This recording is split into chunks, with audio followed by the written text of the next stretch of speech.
Hi, everybody. We are back. Welcome to Community at the Practitioners Table with Jesse and Kim. We're so happy you have joined us.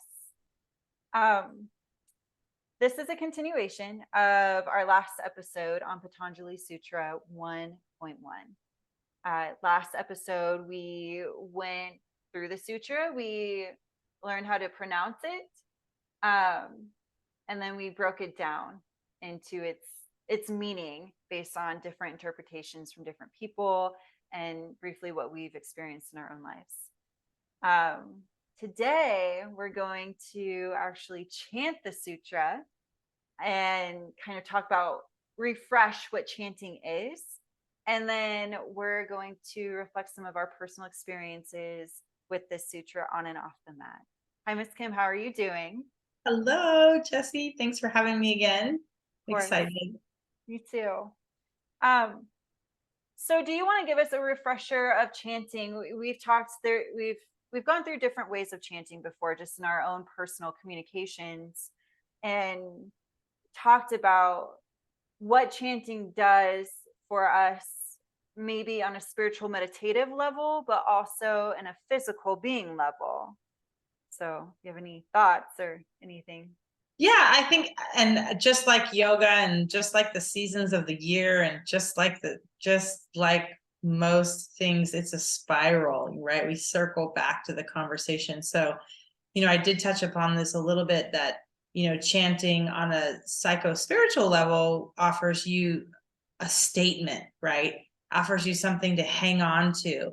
And then when we start to research or reflect on that statement, we can extract teachings or not higher level, just teachings or other forms of information that help us grow in our lives or help us embody ourselves in our lives or help us navigate this life. So the chanting part, from the mental state, right, is that sort of perspective that like, hey, I'm going to use this to gain control of my brain. I'm going to choose to say something once or many times in a row, and that becomes mantra, which is what I want to talk about as well. So mantra, side note. But chanting in general, we can take a statement like I am abundance, I am love, or God lives within me, or whatever. Or we can say Atta Yoga Anushasana in a different language.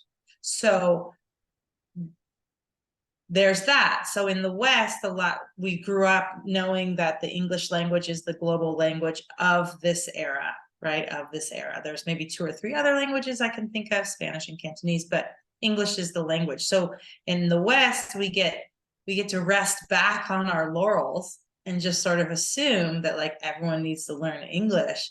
And when you're in a yoga class and they start chanting sutra, especially if you're of a religious sect, it can be threatening to your understanding of what you're doing in the room. So having said all that, the physical part of what I've experienced when I chant or take mantra is the sort of scientific body section of the chanting. So there's a few things that we cannot swallow in one 30-minute podcast, but just listen and enjoy. For example, right, this particular language, Sanskrit, is based on seed sounds or seed syllables. Each syllable or sound, just like the language A, E, I, O, U, do, re, mi, fa, sol, la, ti, da, in this particular language, each sound has a different place that accesses us in our psychobiological body. So down here into the body. So the Sanskrit also allows us to feel into the central channel, feel into our ability to hold our own pranayamic breath. And as we take this different sounds, like if it ends in an A or a U or an M or a T or a Y, we're allowed to formulate the sound through the mouth and feel the tonification in the body. These sounds are meant to resonate or reverberate in your body. And it is said that a different area of the chakra the chakra spine, or the pillar here gets access depending on what sound you make or where it comes from in their vocabulary. Personally speaking, I took all of that knowledge, right? Because we want to know, right? We're here, we're curious. So don't treat it like a mystery, like feed me the information and trust that I can take this on and have my own discernment, which is viveka kayati. It's just a different word, but it's the same word. It's discernment. So I can understand like how it works in my body, right? Because if yoga is universal, then we should be able to have some ownership there. My experience was that it was a great opportunity to feel the entire breath. So deep down into the belly, all the way through, exhaling all the way up into the channel. And when you and I get to the opportunity to discuss for the rest of our lives the sound of Om, we really get to sink into where the sound is coming from. And we begin to link our vocal cords, which is this doorway between the head and the body. So it's really interesting, right? How we're being asked to chant. Maybe some people are triggered already that they think they need to sing. Mm-hmm. And what we're going to do today is actually do them all. We're going to take them all, because what you and I were sharing before we got on the podcast, sometimes I'm in the mood and I'm feeling very soft and feminine and I want to sing like a bird, and the lungs and the gut, everything is there. And I'm like, wow, that was amazing. And some days I just want to say it and embody it intellectually and commit to forming a pattern, right? Committing to that will to say, I'm willing to like chip away to see what reveals itself to me the more I innocently and curiously take on this new type of philosophy, structure, science. So I think I just spoke about three things, the mental aspect of chanting, the physical aspect, the scientific aspect, I think a little bit, and then just a personal reflection on what it means for me. But really realistically, it encompasses all three at the same time, which can be very mind-blowing. And that's why I love this practice and this this philosophy and lifestyle. It's pretty comprehensive. It's going to hit you from all angles at the same time. And as long as we know that, then we can drive our bus a little bit better. If we don't know what the buttons are and the turn signals, how would we know? So that's why you chose to do this podcast, right? Definitely. Break down some of the misconceptions of what in the world is going on. And can we take it from a humble, what are we called? We are called homesteaders. No, what's the word? I just said it this morning to a client. It's the people that show up to work. Yoga is for the homesteaders, the homemakers. It's a very humble, this whole practice is very regular, actually. Mm-hmm. Yeah. Is that enough? Yeah, I think so. I think, I guess maybe quickly reflecting on what you said, I think I've experienced all those things, depending on what mantra I'm chanting, what sutra I've chanted, or even just Om. We will get to that one, but I've definitely felt the physical, scientific part of this practice, and just how the sound travels through my body. And then things have unfolded the longer I've chanted a particular mantra or sutra. It takes, I've chanted for a month one time the same sutra or the same mantra, and my mind was blown at all the things that came up for me. So it is a very regular practice.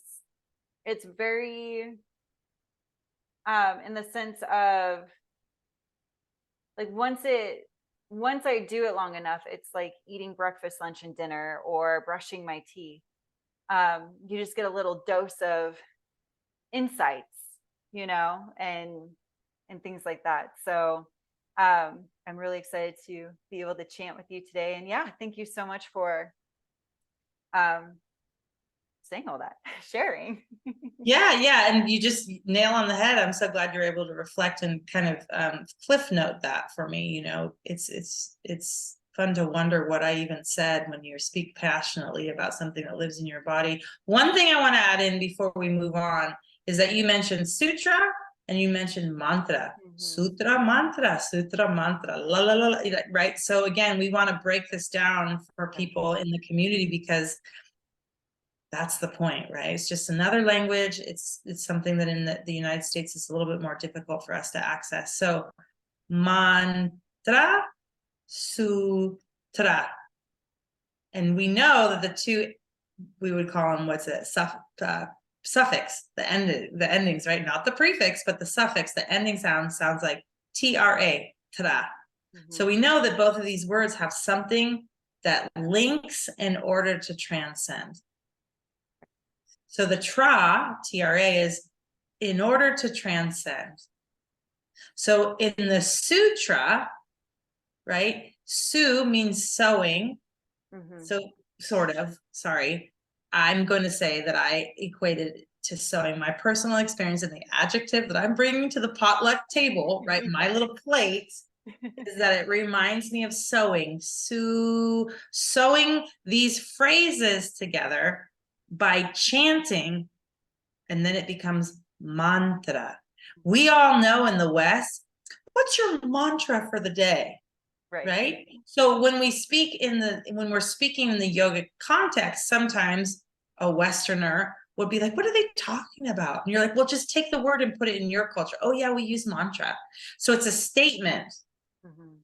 So what my hope for people that listen to this podcast take home with them tonight is, what is your statement? And if you're not willing to take on Hatha Yoga Anushasanam, then find something else and join in, like what we said earlier, like, I am financially abundant and money comes to me at just the right time with ease. I am abundant and money comes to me, at just the right time with ease.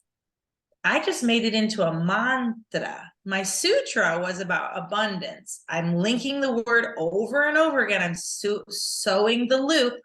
I am abundance. I am abundance financial. Let me add in the word financial abundance. Whatever we want to put into our statement, short and sweet, and you sew it. You just say it again and again and again and again and again and again and again and again until you get past the point of resistance, right? That means it's just bored a little hole into your psychics, into your essence of who you are, and you're able to open up and crack open even more. So before I forget, I want to return to the breath. Okay, remind me about that. But I want to talk about right now, finishing up the statement about mantra.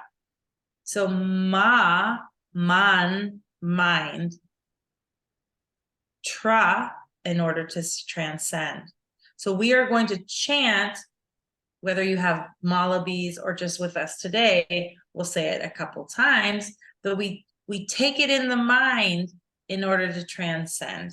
So really, essentially, outside of the community of us chanting together, essentially, we would be sitting in front of our meditation spot or wherever we sit in order to be quiet, and we take a statement, which in this case is sutra, and we take it in the mantra-like version, linking it together in order to transcend. And there's nuances to that, right? Numbers, quantity, how it works. The basic form of this statement, right, whether we say it in our mind or we literally use breath, is to say it once and link it together. Say it again and link it together. So you see the capital and you see the period if you're using an English statement, right? If it's a sutra, you make sure to make the sound syllable complete. How do we do that in yoga? We do it with breath. So I can take the first word, Hatha, and use an entire breath cycle. Or I can take Hatha Yoga and use an entire breath cycle. Or I can say Hatha Yoga Anushasanam and finish out my exhale. Depending on the individual and how connected they are with breath and the sound of their vocal cords, right? They're going to grow their capacity to say the entire statement in one breath. Some people might just say, ata, and then they ran out of breath, right? And they need to inhale again. That's their growing edge. You know, we all have a growing edge. So yoga is a path. It's not a drive-through. We are not supposed to nail this in one shot. And if you do, two things are happening. Either you're incredibly enlightened, right? And you had that miracle moment, or you've got some learning to do, right? And both are valid and both are available to us. The percentage of when they happen is a personal experience, right? Yeah. Beautiful. So, Awesome. was that clear? That was very clear. Okay. Let's get into it. I'm excited. So before we do, I will just, we talked about this. We're going to take a call and response the whole time we chant. We'll do a few times. So if you want to, viewers or listeners, if you want to take it with us or practice this, you'll have this as a resource to chant, and you can follow. Kim is going to be the call and I will be the response. So whatever you feel like doing. And yeah, I just want to throw that out there. We'll be doing call and response and to try and break it down, make it accessible. So yeah, that sounds great. And I think what I'll just tell the listeners right away, we'll take it 3 times and I'm going to say it out loud so I remember. The first time is just to say it English style, you know, like Westerner. And then the second time I'm going to say it, I'm going to take it in a really masculine Indian Sanskrit way. Okay. Because I hear it like that too. And it helps me understand that, like, if I'm worried about how it sounds, there are other parts of my psyche that are working against me, right? And then the third one, we're going to belt it out, you know, the best we can using our pranayamic voice and see if we can get some reverb in there. But each of the 3 times, I'm going to have one inhale and I'm going to say it with all that breath and then finish. Westerner style, Indians, masculine, patriarchal style, for lack of a better phrase.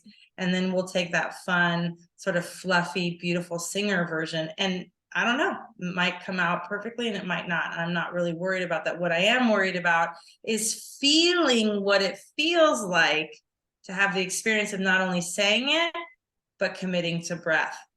Because we all can relate. We all got breath. We got vocal cords. All right. All righty. You ready? Yep. So I think what we'll do is we won't open with a round of Om. We'll just close with a round of Om and 3 Shantis.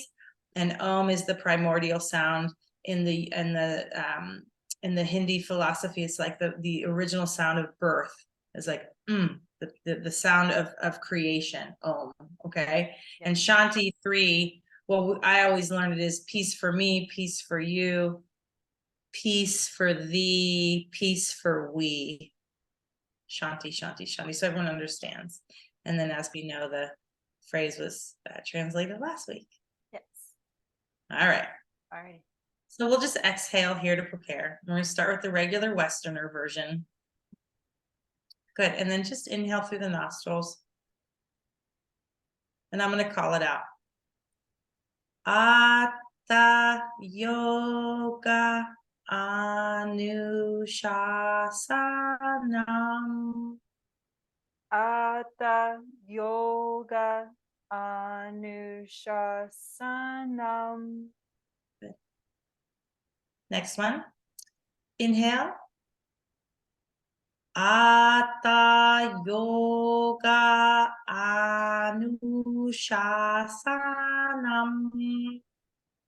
Atta yoga anushasanam. The singy version, which we kind of squeeze a little bit of the syllables in there. Exhale here, inhale. Atta yoga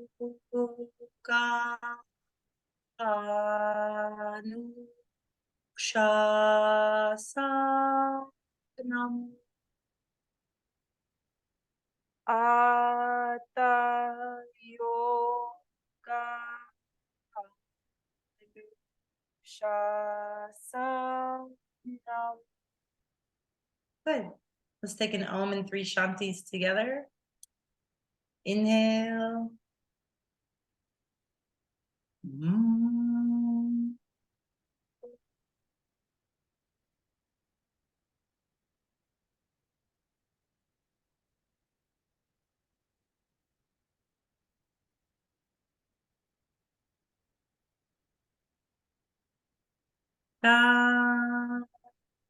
Shanti. Shanti. Shanti.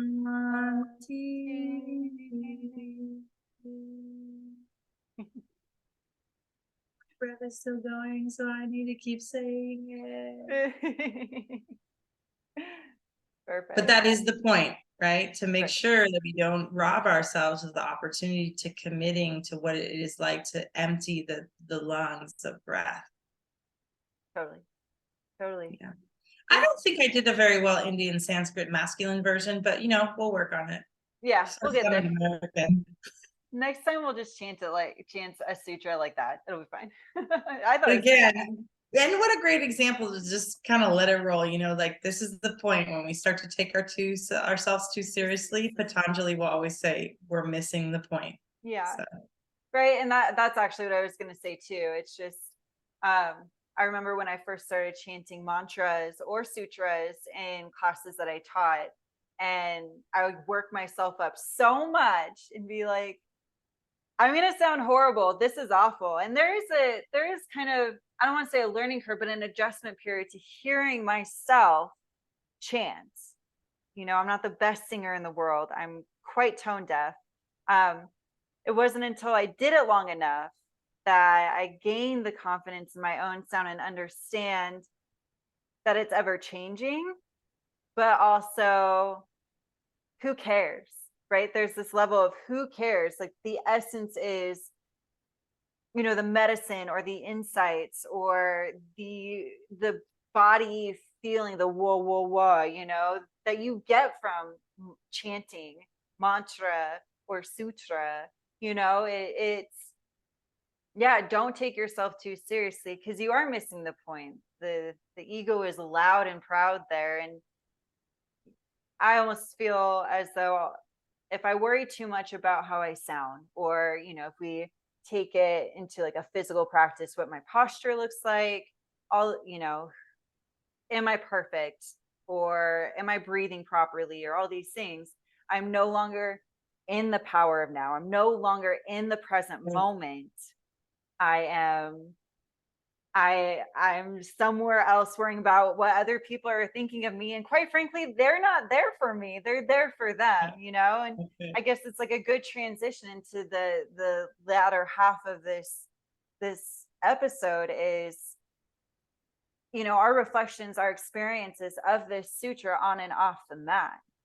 For me on the mat, it's very much, how do I stay in this present moment? How do I accept the invitation of doing the work on the mat? And it's for me, very linked with reconnecting with my breath when my mind wanders, which is natural. I'm always like, it's okay for your mind to wander. I think that's a natural thing for humans.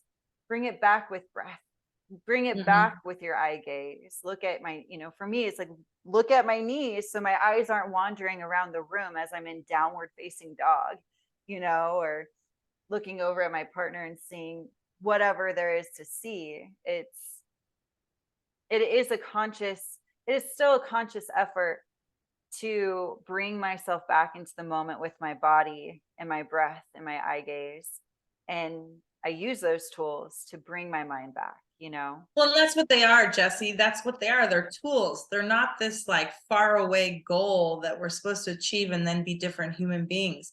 We've missed the point, right?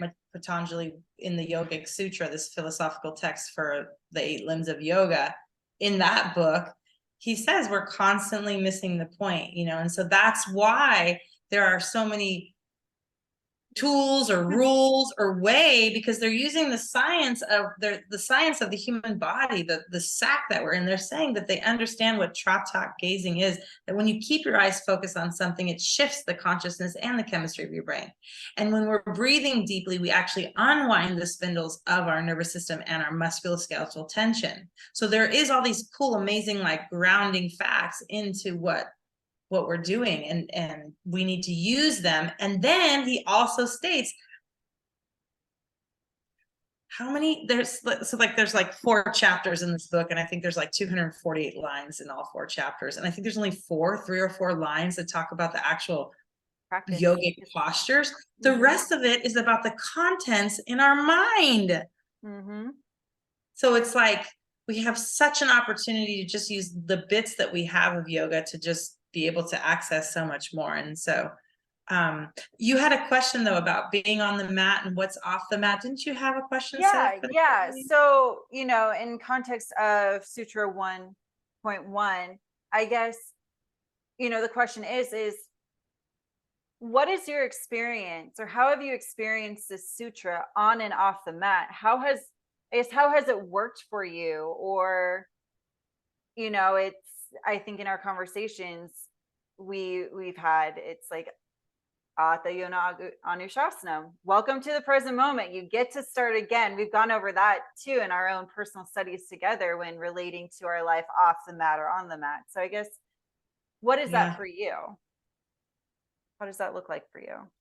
So right now, 50 years old, having started asana or yogic practice in 2003, I think it was, because I had about 2003. So at this point in my life, however many years, 19 years later, 20 years later, what does Atha Yoga Anushasana, what is the power of now, welcoming to myself to stop and just be in the moment.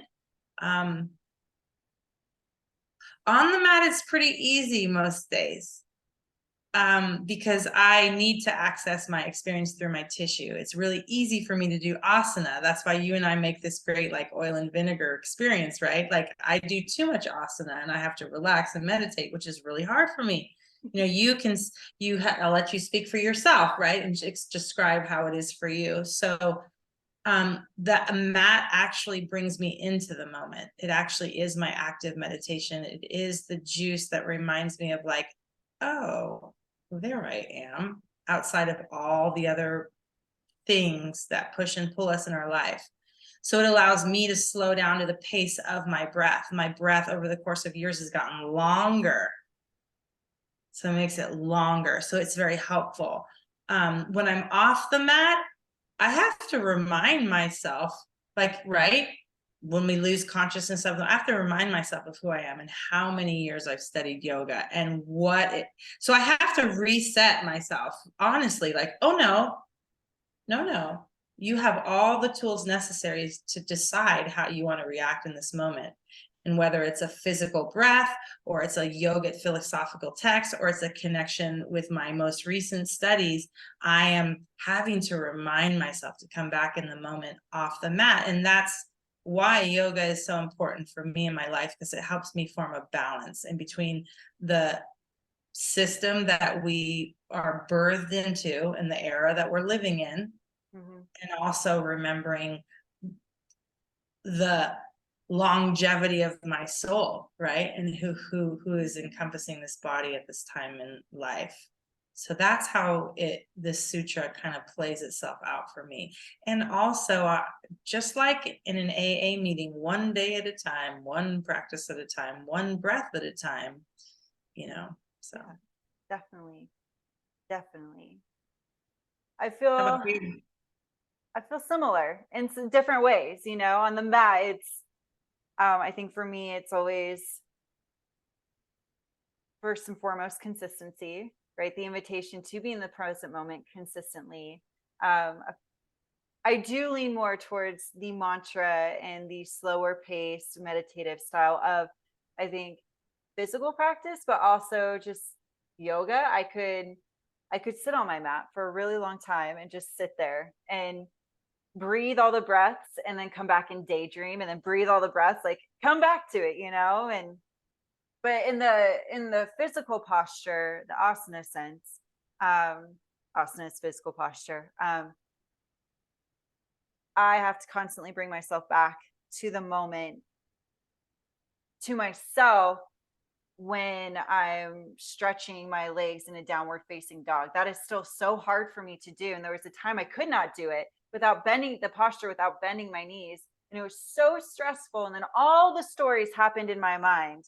So I'd bring it back with breath and say, all right, like this is where we are. We're invited to be with my body. I'm invited to be with my body at this stage. And the yoga instructor is going to come and stretch my legs out, push my hips up into the air, whatever it is, right? Whatever the adjustment is, and it's going to suck in the best way. I have to come back to the present moment with my breath and realize that what I'm experiencing in my body is just for a moment, that I don't have to make stories about it. So I take that breath, invite myself back, and just be in my body as it is. Off the mat, it's the same thing. I have every day for me is an invitation to be present, to be presently grateful, to be presently sad, to be presently angry, or whatever it is, but stay present in my experience, not wander into the what ifs, or the stories about what is going on in my life. It's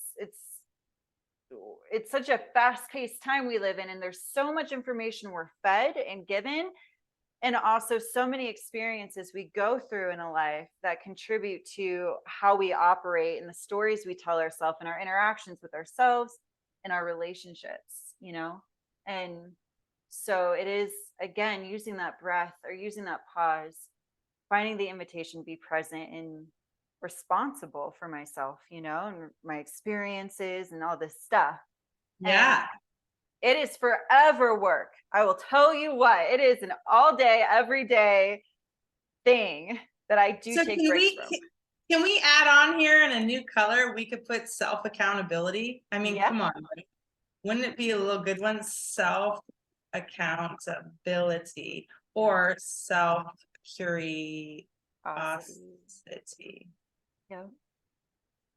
Right. And I think that's all that yoga really asks us to be is, when we enter a studio, it's like in our last few minutes acknowledging time, it is an unsaid agreement that we are walking into a space where we are supported on this journey of yoga with our instructor, but we are accountable for our experience and what we glean from it. And when we are curious about who we are, when we take that invitation to be accountable, to be trusting of our guide, our yoga instructor guide, we also are taking the invitation to be curious about ourselves. And what a beautiful experience. What a beautiful opportunity to experience all of that in class. I really want to take that statement and like put it like as icing on the cake of the cupcake of your comment around like being vulnerable enough to like express yourself, right? We were talking about earlier, it's like we want to stay protected, but like, how about that person that bears it all? Yeah. That person that bears it all and sings or takes the chance or wants to try or stretches themselves thin, gives the rest of the world a healing, because some of those people are living vicariously through that person. So the beauty in the alchemic process, alchemy, like yoga will like melt you down or melt down the soot that's on top of like the gem of who you want to be in your life or who you want to access. So it's just such a beautiful, and this sutra tells us like, oh, did the moment pass? Oh, well, it's back. Welcome. Oh, did that just pass? Oh, you want another shot? Oh, come on over. Exactly. You know what I mean? And it will be our own shame and guilt that might not even be really real words, right? You know what I mean? That whole like, let's tease out those words in a sutra or a mantra and really look and understand them through yogic breath. Whoa. So then we can really at more closer to the things that we want and also at the same time scare us. Exactly. Wow, what a note. Yeah. What a note to end it on. That's beautiful. Thank you. Good work, Jessie. Yeah, thanks. I had a great mentor. Thanks, Cisco. Friends, what are your thoughts? What are your experiences, if any, with chanting anything, taking mantra, taking sutra, with this sutra on and off the mat? Please share with us. And in the description, I'll write these questions in the one that Miss Kim had. Yeah, too. and like how does this sutra illuminate the power of now for you? Good. How does this sutra allow you to actually be like, oh yeah, it's okay to lean back and breathe through like what is the present moment? Oh, Right. you know, how do I feel? Do I feel motivated? Is there something I'm looking for? Is there something I'm missing? Am I scared? So, all right. Sure. All right. I love you, Miss Kim. Thank you so much for being here. And we will see you all next week, friends. Yeah, thank you. Of course. Have a good one. You too. Bye.